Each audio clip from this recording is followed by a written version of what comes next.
"Mom, you need to sign this for the spa treatments." Leo's voice cut through my contentment. He slid a crisp document beside my coffee cup. His wife, Bianca, hovered just behind his shoulder, her smile a touch too wide. "Just a liability waiver, standard for the thermal circuits. Sign here and here." I smiled, touched by their meticulous care. Without a second glance, I took the proffered pen, a sleek, expensive thing, and signed with a flourish. Clara Finch. 2 hours later, the Barcelona sun was a memory. I was in a sterile, locked room, the scent of antiseptic replacing citrus and sea air. The document hadn't been for spa treatments. It had been a psychiatric commitment order, masterfully forged. As the heavy door clicked shut, a cold clarity settled over me. Leo and Bianca had made one catastrophic miscalculation about his dear old mother. I hadn't navigated 33 years of marriage to a corporate shark like Arthur Finch by being a guileless goldfish. I'd learned to swim with barracudas, and now it was time to teach my own offspring the true cost of betrayal. Let me rewind.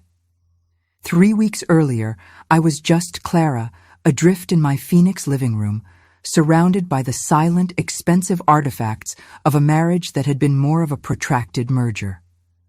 The grief was less for Arthur, our love had calcified into polite détente years ago, and more for the shape of my own life, now suddenly without its rigid, familiar borders.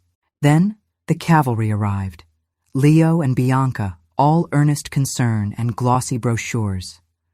"Mom, you're withering here," Bianca had said, her hand cool on mine. "The dust, the memories.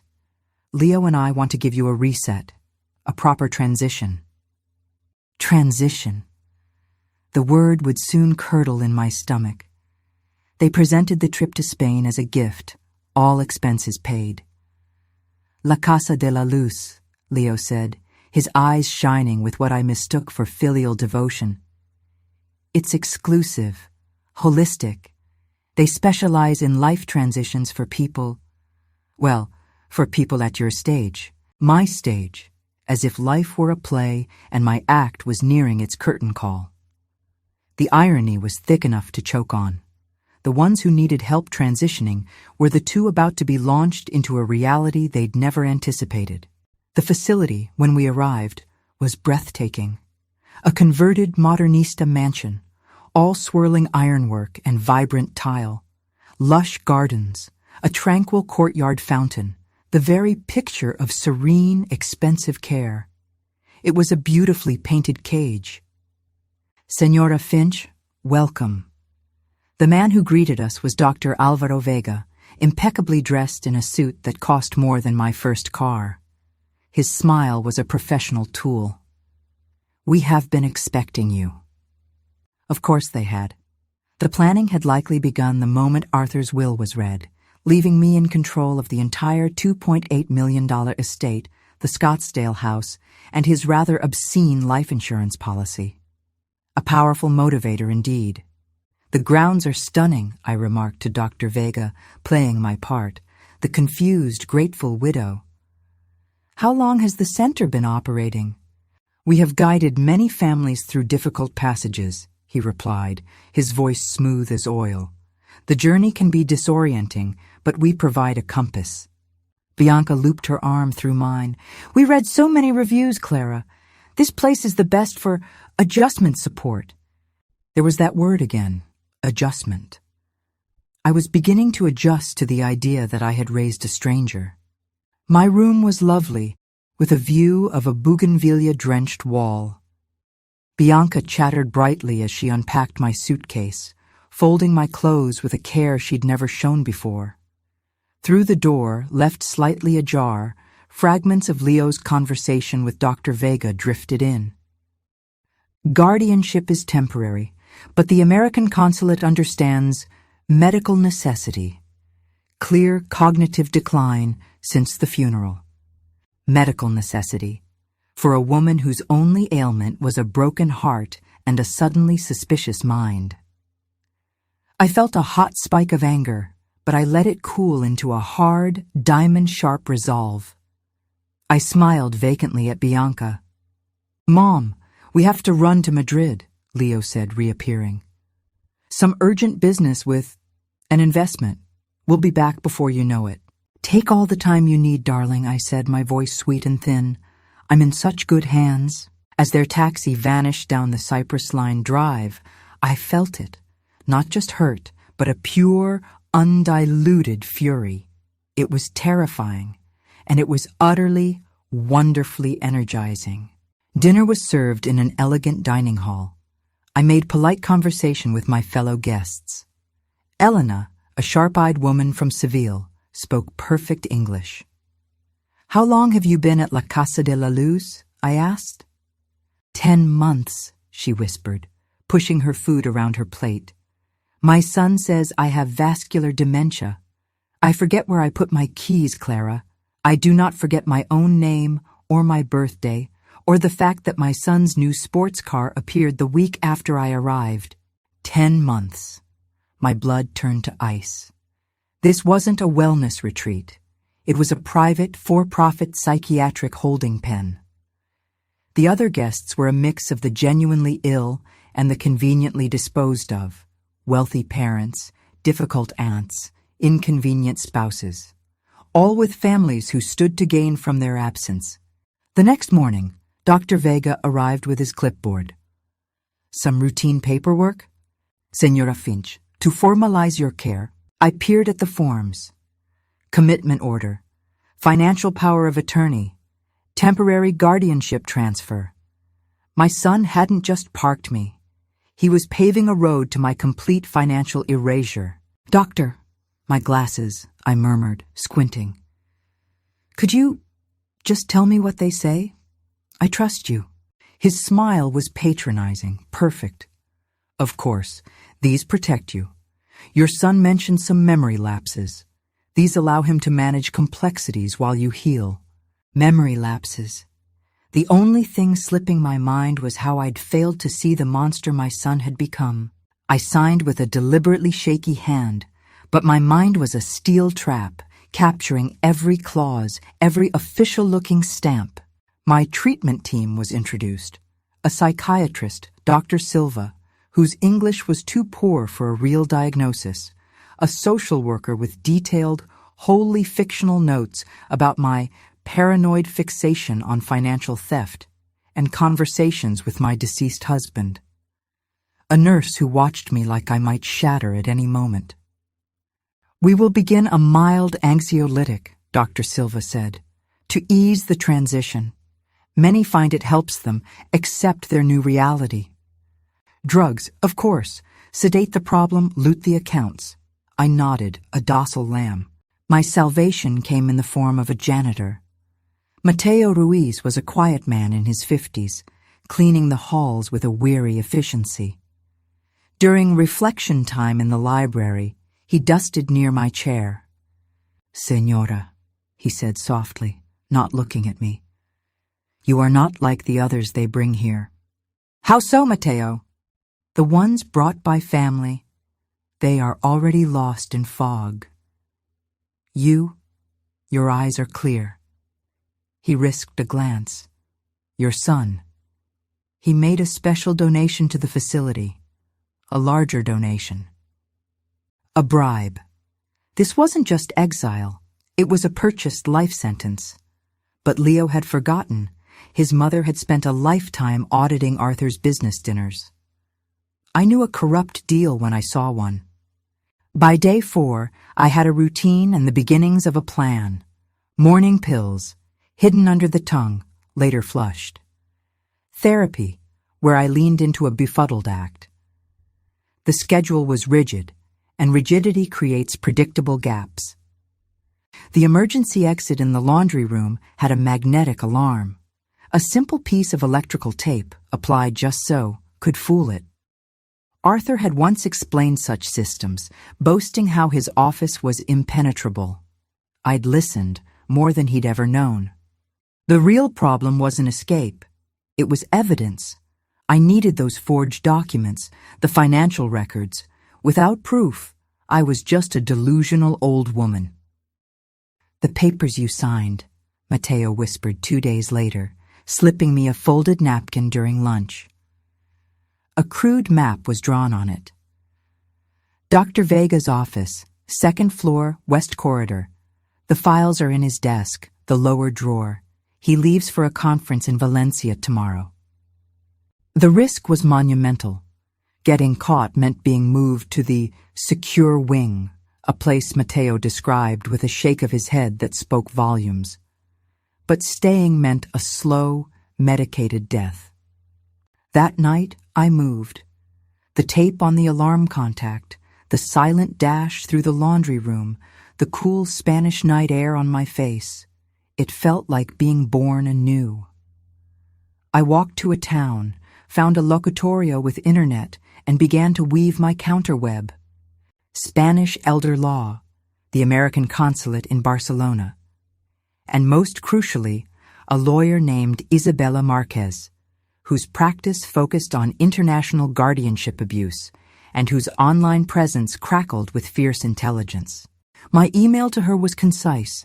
American senior illegally committed at La Casa de la Luz by son for financial gain.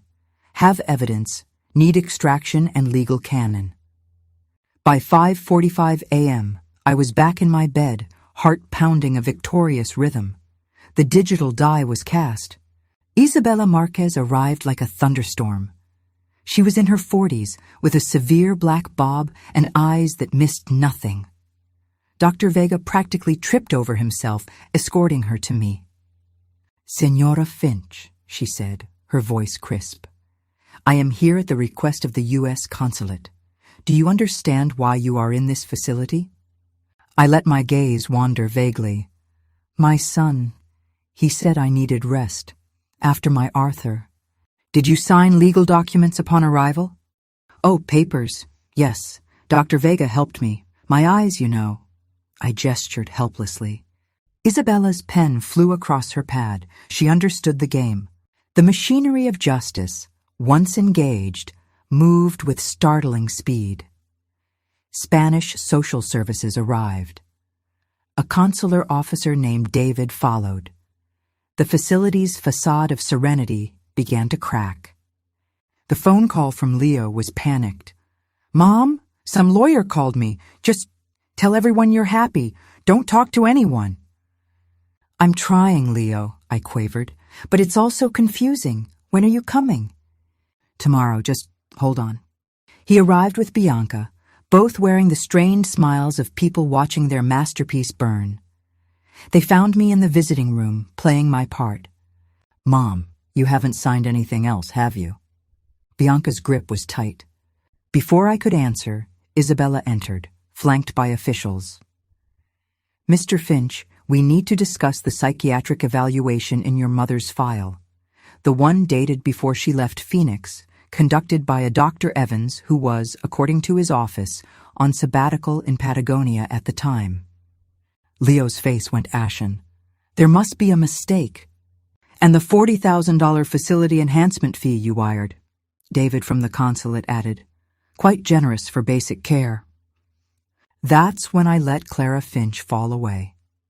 I sat up straight, my voice shedding its Waiver like a discarded coat. "Actually, Leo, the only thing that's been confused is your moral compass." The room froze. The look on my son's face, shock, rage, dawning horror, was worth every second of fear. "You've been aware this whole time?" he breathed. "Every precious moment," I said.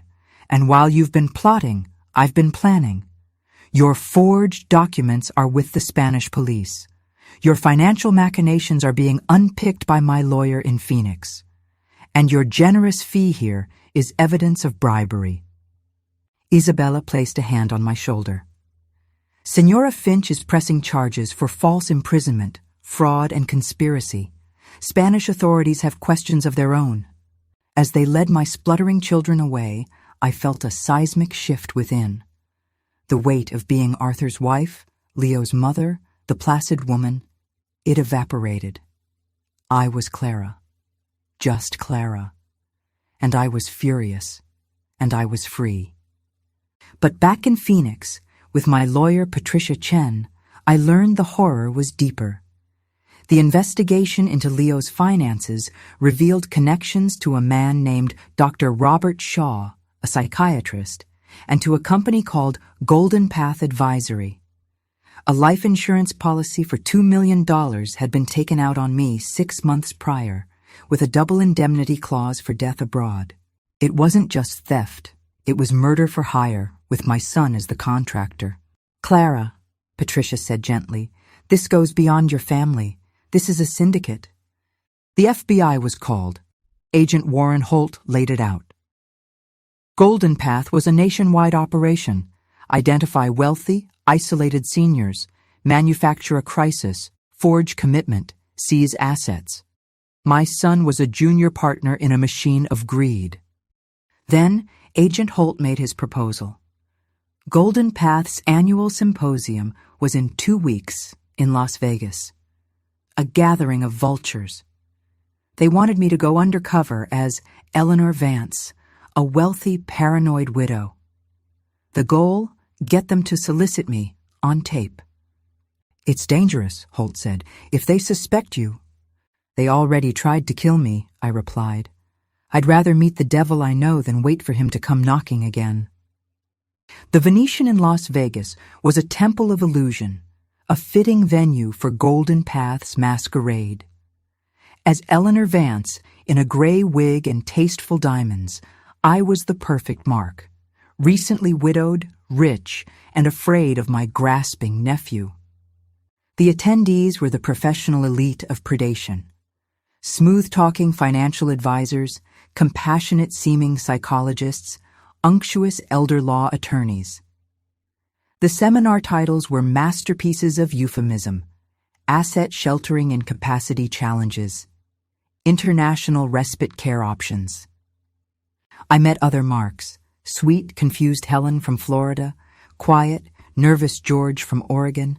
Their families had concerns. My blood boiled, but I smiled tremulously. The key session was a private consultation with the symposium lead, Dr. Marcus Thorne, and financial planner Diane Carlisle.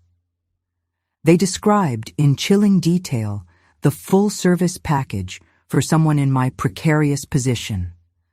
A swift competency challenge, transfer to a partner facility in Switzerland, and the establishment of protective trusts managed by their firm. "It's about peace of mind, Eleanor," Diane purred. "You'll be safe, and your legacy will be intact."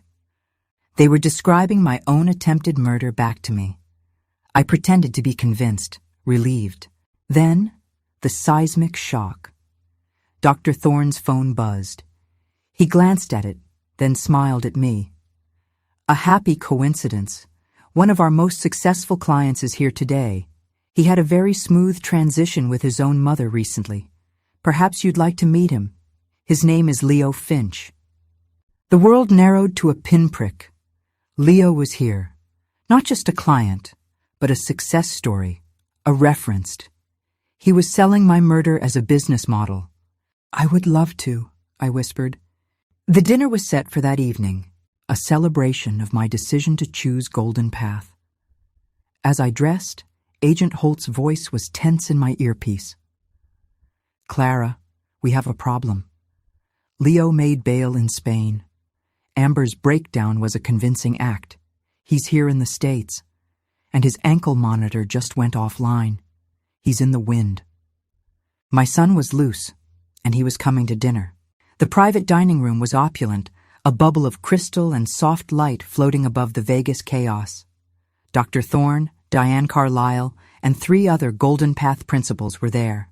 And at the head of the table, holding a glass of bourbon, was Leo. He looked older, harder. The boy was gone, fully replaced by the predator.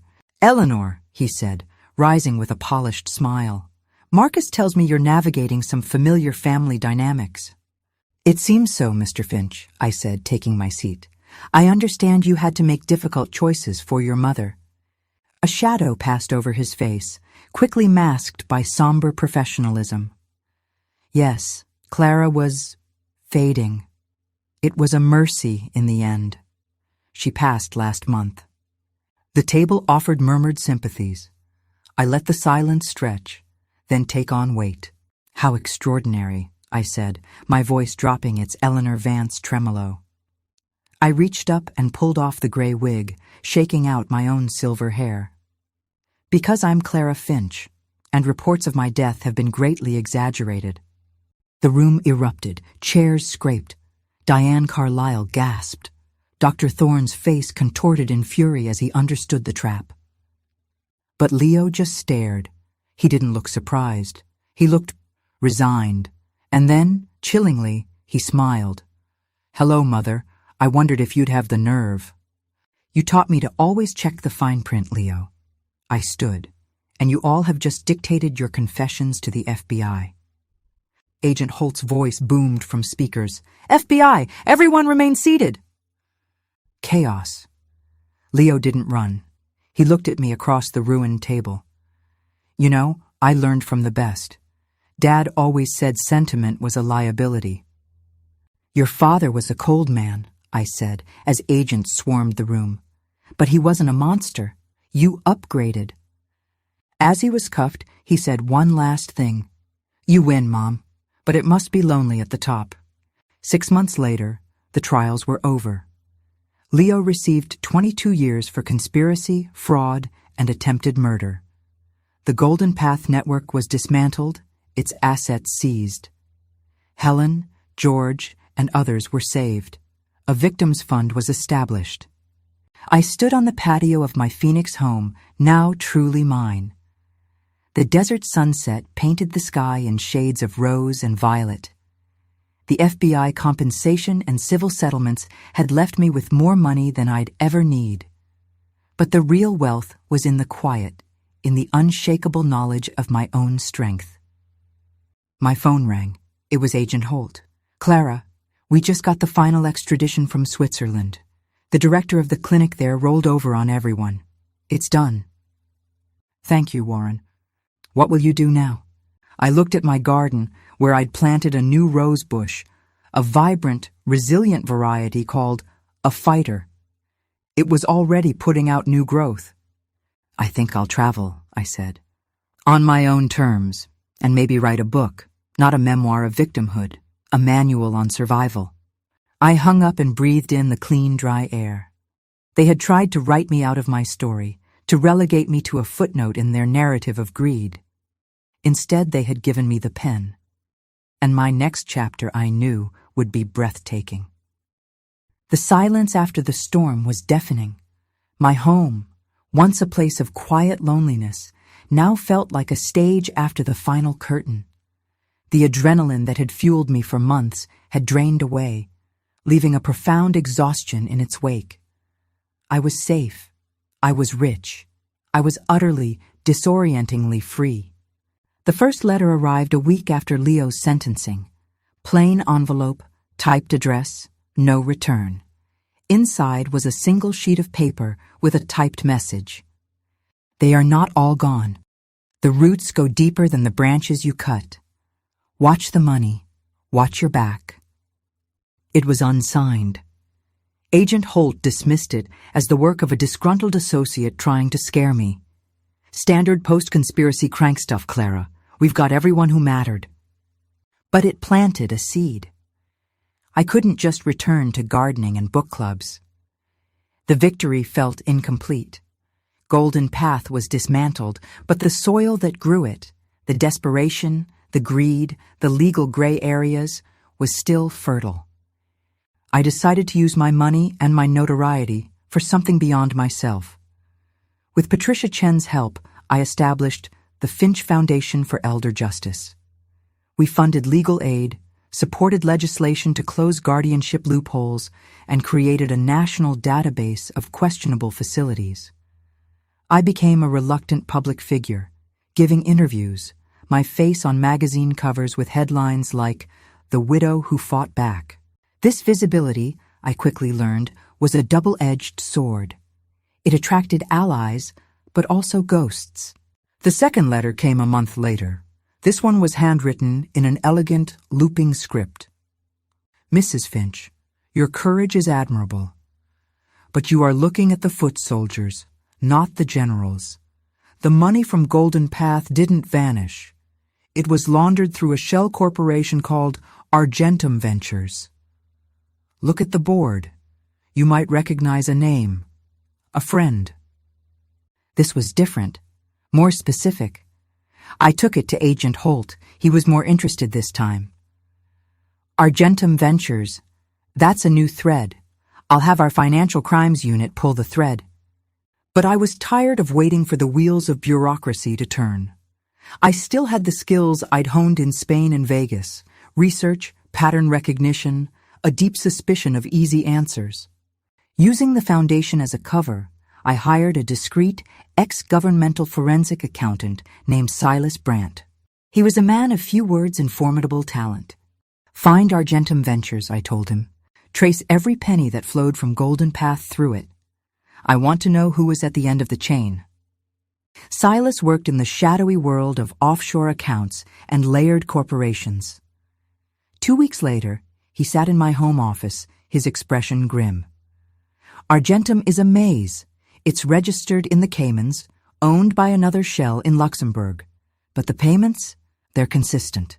A significant percentage of Golden Path's fees were siphoned off quarterly. They didn't just go to the operatives like your son and Thorne.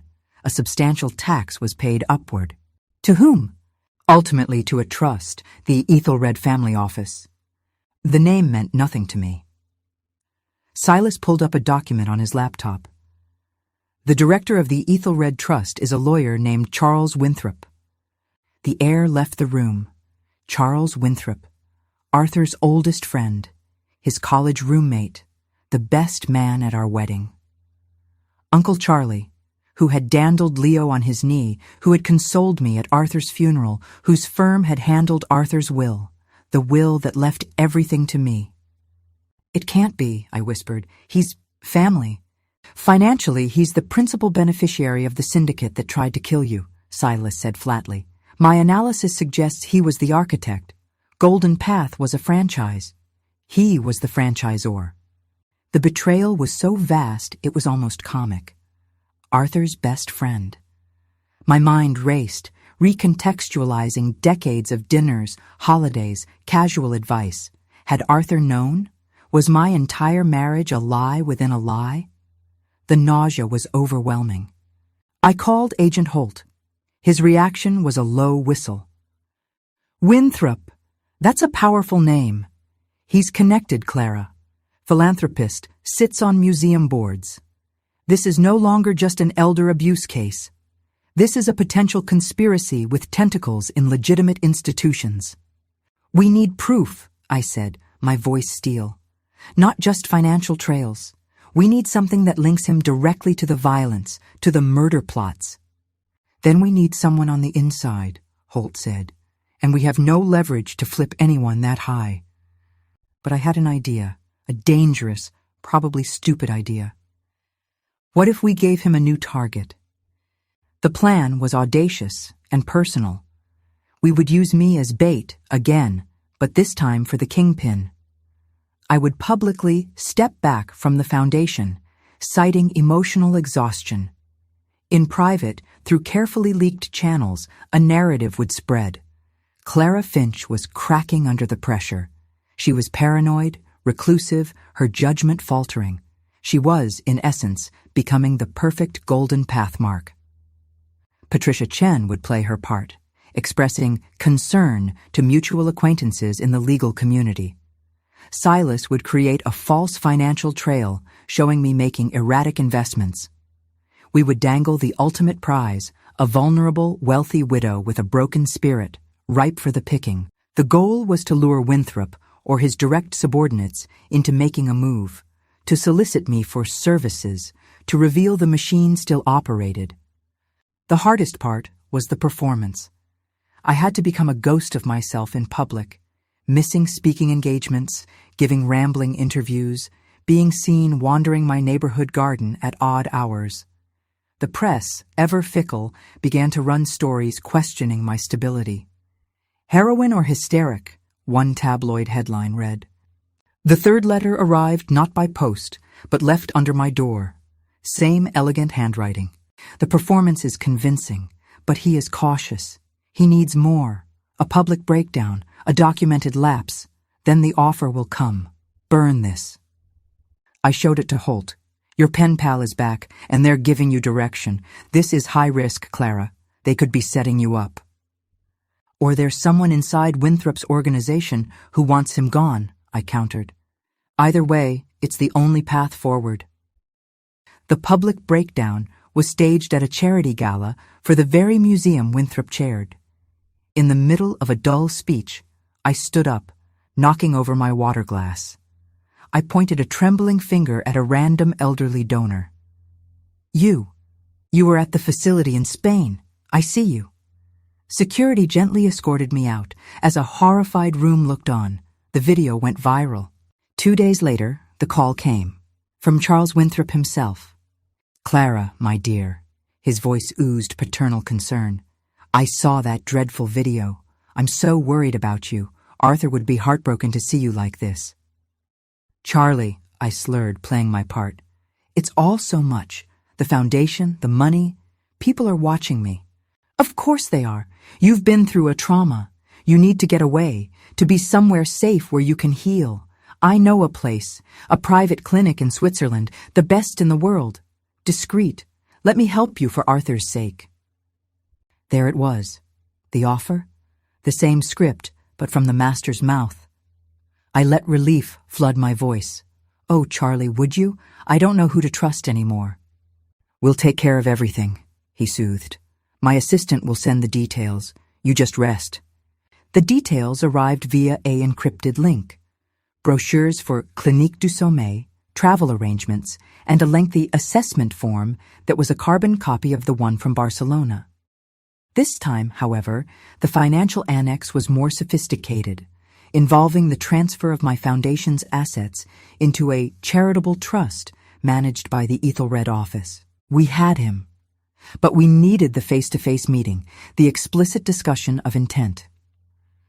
Holt's team worked to trace the digital trail, but Winthrop was insulated by layers of assistance and cutouts. Then, my mysterious ally made contact again. A text to a burner phone Holt had given me. Meeting set. He wants to see your decline for himself before committing. Donation appraisal at the Winthrop Gallery, Friday, 5 p.m. Wear a wire. He will speak plainly if he believes you are truly broken. The Winthrop Gallery was a temple to cold, modern art. Stark white walls, echoing spaces, sculptures of twisted metal. It was the perfect metaphor for the man. I arrived looking deliberately frail, my makeup slightly smudged, my hands trembling. Winthrop greeted me in his private viewing room, a glass-walled cube overlooking the city. Clara, you look tired. The medications. They make everything foggy, Charlie. He gestured to a small, exquisite statue of a shrouded figure. This is by a new artist. It speaks to me of vulnerability and the beauty in surrender. His eyes were on me, not the art. The clinic in Switzerland is ready. They understand your particular history, the episode in Spain, the paranoia. They can make it all go away. The noise, the fear. I just want peace, I whispered. Peace requires order. Your assets, the foundation, they are a source of chaos for you now. While you heal, my office can impose that order, protect Arthur's legacy, protect you from yourself. He was being careful, using the language of care. I needed him to slip. I let my act fracture just a little. But the police, the FBI, they ask so many questions about the money, about Leo. A flicker of impatience crossed his face. The authorities see problems. We provide solutions. The clinic is a solution. Once you are there under proper care, their questions become irrelevant. Medical privacy, Clara. It's a wall, and walls protect what's inside. He stepped closer, lowering his voice. Your son made mistakes. He was impulsive. We are not. Our process is clinical, complete. You will be cared for until the end of your natural life, and everything you leave behind will be managed with the dignity Arthur deserved. No more scandals, no more trials, just quiet. It was enough. The implication was clear: incarceration in a Swiss clinic until death, while he looted my estate. The wire captured every word. As I left, he placed a hand on my arm. "We leave on Tuesday. A car will collect you. It's for the best, my dear." Outside, in the limo Holt had arranged, I shook, not from acting, but from rage. "We have him," I said to the agent monitoring the feed. "Good, but he said we. He's not alone in that room. We need to identify his operational partner." The answer came from my ally. A final text after the meeting. His partner is Dr. Anya Petrova. She runs the Swiss clinic. She is the architect of the medical necessity diagnoses. She will be on the plane with you. Take her down, and the whole structure collapses. Tuesday arrived. The plan was for me to board the private jet with Winthrop and Petrova. FBI agents would be among the flight crew. Once we were in international airspace, where specific federal jurisdiction could be argued, they would make their move, arresting them on conspiracy charges. It was a legal gray area, but the evidence was solid. I was escorted to the tarmac by a stern-faced woman I recognized from Golden Path files, Dr. Anya Petrova. She was in her 50s, handsome, with cold, assessing eyes. "Mrs. Finch," she said, her accent vaguely Eastern European. "I have reviewed your file. A tragic case of progressive stress-induced psychosis. We will have you comfortable very soon." The Gulf Stream was opulent. Winthrop was already there, sipping champagne. "The beginning of your healing journey, Clara." As the plane taxied, Petrova opened a medical case.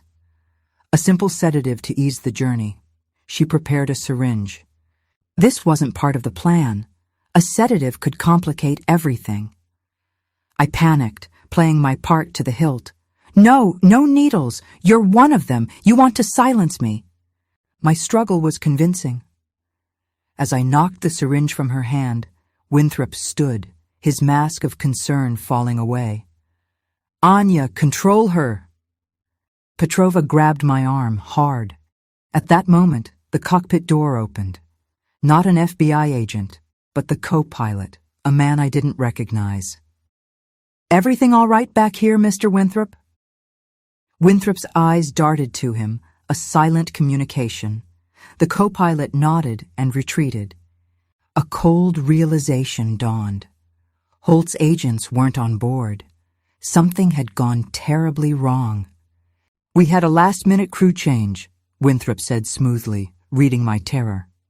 "Security precaution. Now, Clara, be still. The doctor knows what's best." This wasn't an arrest operation anymore. It was a kidnapping. The plane was climbing, heading for international waters and then Switzerland, where I would disappear forever. My wire was useless without federal ears to hear it. I was truly utterly alone. As Petrova forced me back into my seat, the lavatory door at the rear of the cabin opened. Out stepped Matteo, the janitor from La Casa de la Luz. He held a fire extinguisher. "Step away from her, doctor," he said, his voice calm. Winthrop stared. "Who the hell are you, crew?" "I am the man who mops up your messes," Matteo said. He looked at me. "The letters were from me, Senora Finch. My sister was Elena Vasquez. She died in the clinic in Switzerland, the one this woman runs." He nodded at Petrova, whose face had gone pale. "I have been inside your organization for 2 years, waiting for this moment." "You're a fool," Winthrop spat. "Pilot, get back here." The co-pilot emerged again, this time holding a taser. But Matteo was faster. He sprayed the fire extinguisher, filling the cabin with a blinding, choking cloud. In the chaos, I lunged for Petrova's medical case, grabbing a scalpel. The plane jerked violently. The pilot, apparently confused by the commotion, had disengaged the autopilot. Winthrop stumbled. Matteo slammed the fire extinguisher into the co-pilot's knee with a sickening crack. I held the scalpel to Petrova's throat. "Tell him to turn this plane around, now!" Her eyes were wide with fear. "Do it, Charles. She's insane." Winthrop, coughing, glared at me. "You'll never prove anything." "Maybe not," I said, "but I don't need to.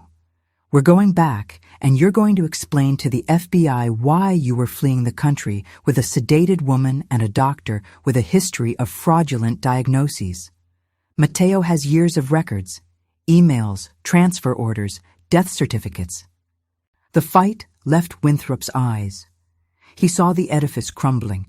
He picked up the cabin phone. "Pilot, change course, return to the airport. Tell them we have a medical emergency." The landing was a circus. FBI swarmed the plane. Winthrop and Petrova were taken in handcuffs. Matteo gave his statement, providing the final fatal link between the financial mastermind and the medical executioner. In the ensuing months, the scandal unraveled the Ethelred Trust and exposed a network of corrupt doctors, lawyers, and judges across 3 countries. Charles Winthrop, facing life in prison, tried to cut a deal, but the evidence was insurmountable. I stood on my patio again, a year after the gala breakdown. The roses were in full defiant bloom. The Finch Foundation was thriving, now helmed by a capable CEO I'd hired. I had finally learned to delegate. Agent Holt, now a frequent guest for coffee, updated me. "The last of the Swiss clinic files have been translated. We've identified over 24 wrongful deaths. Families are being contacted. You started an avalanche, Clara." "It wasn't just me," I said, thinking of Matteo, of Elena, of all the silent victims. I was just the loose thread that got pulled. My life now was my own.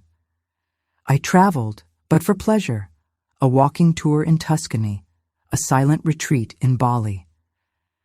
I wrote the book, not a manual, but a memoir called The Clarity of Fury. I donated the majority of my wealth to the foundation, keeping just enough for a comfortable, quiet life. One afternoon, a letter arrived. Not a threat, but a request. It was from Leo. He asked humbly if I would visit. I sat with the letter for a long time, watching the desert light change. I went, not as his mother, but as Clara Finch. He looked smaller in his prison greens, the arrogance finally beaten out of him by concrete and routine. "Why did you come?" he asked. "To see if the roots were truly dead," I said honestly. He nodded, looking down at his hands. "I thought I was being a king. I was just a useful idiot. Winthrop, he made me feel like I was finally living up to Dad's legacy, the ruthless businessman." "Your father's legacy was complicated," I said, "but it was never about hurting family." A long silence stretched between us, filled with all that was broken and could never be fixed. "I'm sorry, Mom." The words were quiet, barely audible. "I know," I said, and I did know. "But some chasms are too wide to cross." I stood to leave. "Goodbye, Leo." As the world was not perfectly safe, but it was safer, and I, Clara Finch, was no longer just a widow or a victim or an avenger. I was simply myself, and that after everything was more than enough. As I walked out into the free air, I felt the final weight lift. The story was over. The villains were vanquished, the loose ends tied.